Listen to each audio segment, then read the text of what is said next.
Great. Thank you so much, Allie. I serve as Chief Diversity Officer for Prime Buchholz and also co-chair our mission-aligned investment committee.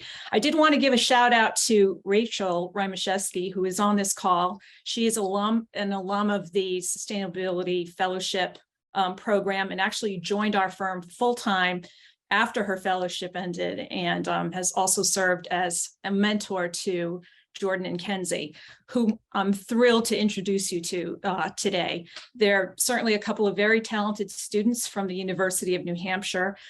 Kenzie is a rising junior who's pursuing a double major in business administration and finance and sustainability. And her co-fellow Jordan is a rising senior who's on her way to attaining a double major in information systems and business analytics, as well as sustainability. From our perspective, they're a dream team.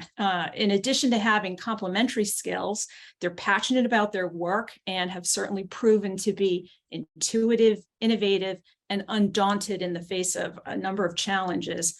I was certainly impressed by their great work ethic, their poise, and their ability to seamlessly take over a complex assignment, delving into investment manager practices around environmental, social, and governance factors, as well as diversity, equity, and inclusion. In addition to their exceptional contributions as part of their sustainability fellowship, they also worked on a competitive analysis project with the other interns here at Prime Buchholz. We've been so fortunate to partner with both of them. And on that note, I'll turn it over to Kenzie and Jordan to share their outstanding work with you all. Thank you so much, Val, for that amazing introduction. You make us sound like rock stars, but real rock stars are our mentors. We want to thank you all so much for everything that you've done for us. So what Jordan and I have done, a quick project overview for the past couple months now, is we sent out some ESG and DEI surveys to the investment managers that Val just mentioned, basically gauging the sustainability practices that they take part in. Once we get those surveys back and the responses, we score whatever they sent back, as well as update commentaries. And the real goal of this entire project was to quantify formally qualitative data for Prime Buchholz through their survey. And by using a simpler metric, it will be easier for clients moving forward to view these scores from a high-level perspective and understand what they mean and how sustainable our investment managers really are. And so as you can see on this slide here, we came into summer seeing the 2021 average scores, which were calculated by last year's UNH fellows. And these scores are out of 5, just to note. But this year we put together a long list of deliverables, anywhere from contact lists, guides to score changes, scoring sheets, and recommendations for next year.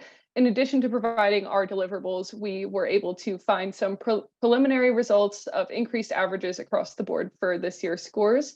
And just again, to note, those scores are out of 5. Can we go back, please? Sorry. One thing that we also wanted to note on this slide is looking at these scores. Jordan and I have found through our deliverables that the sustainability industry as a whole is in dire need of some industry-wide metrics and standardized metrics and rubrics. What Prime is doing is a huge step in that direction, but moving forward, having information that is comparable, not just by year, but also by firms, is going to be extremely beneficial about learning what best practices really are in this space. Next slide, please. And so at the midterm event, we had come up with a hypothesis that due to the Securities and Exchange Commission's proposed increase in monitoring of ESG claims, as well as our additional ask for documentation with the surveys this year, that we thought that scores and response rates would decrease. As we noted in the last slide, and how you can see on this graph as well, we did not see any correlation between documentation and a major decrease in scores. The only correlation we found was somewhat with an increase in score, but we also would like to note that this could be from a couple other contributors as well, one of which being different contacts that we talked about earlier, as well as resubmitting last year's responses that were auto-generated, and also just a lack of effort depending on who we sent it to. So we're really looking forward to continuing this research, but we are, again, only on preliminary results at the moment. Can you go to the next slide, please? And so to wrap up our presentation, we kind of wanted to dive into each of our own experiences because we both come from very different backgrounds. And my experience here has been extremely transformative. This isn't an industry I ever planned to work in, but with the knowledge that this fellowship has given me, it's really proven to be a place that I could continue to use my passion for sustainability as well as my skills in analytics to continue to work. And I've really gotten to see many different challenges in this industry when it comes to sustainability, but it's also been great to see it at such a transformative period where they're really growing in these aspects as well. And as for me, unlike Jordan, I actually do know quite a bit about this industry. It's what I major in. It's what I've worked in for the past couple of years. So finance is not new to me, but the sustainability prioritization of Prime was extremely exciting for me. My main goal of accepting this internship was to see how sustainability is used in the real world, what actual challenges are faced.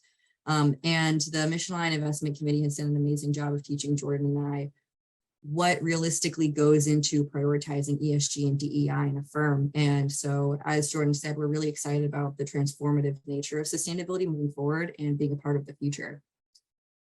And so just to wrap up, we really wanted to thank our amazing mentors for hosting us and for Rachel and Val for being here today. You guys have been so incredibly encouraging and essential to our success in this project throughout the summer. And we also wanted to thank UNH for providing such an amazing experiential learning opportunity and for being a really great resource throughout the summer. Great. Thank you so much, Jordan and Kenzie, for yet another great presentation. What an amazing set of presentations from the data analytics group here. So I've got just a couple of questions for Jordan and Kenzie before we go into the broader Q&A. So just wanted to reflect briefly on how this is really such a new field that you all are working in, and that you've helped develop and advance these metrics to really quantify ESG and DEI for these investment managers and portfolios. And so Prime seems to really be a leader in this field. And is there any, do you all plan to share this kind of methodology more broadly, or what is your hope for its use and impact? I can start, Jordan, you can take over. I don't think Prime wants to give away all of its secrets just yet, especially since sustainability is a developing field, as we talked about. But I think what Prime is doing is we're still going through the motions of figuring out what works and what doesn't. And one of the main things this year was the quantitative versus qualitative. So now that we're beginning to finalize those kind of rubrics within the next couple of years, we're hoping to see some of our competitors match our level of dedication towards this idea. But I don't know, Jordan, do you have anything to say about that as well? Yeah, I think I agree with what you said, Kenzie. And I think that it's such an interesting way to see this kind of data come to be because it is so qualitative. And so being able to make a scoring rubric that actually encompasses these practices is so impressive on Prime's level. And they really are a leader in this field right now. And so I think that while they might not share everything that they're doing, I think that their example will really precedent them in the industry and that it will definitely come to be more common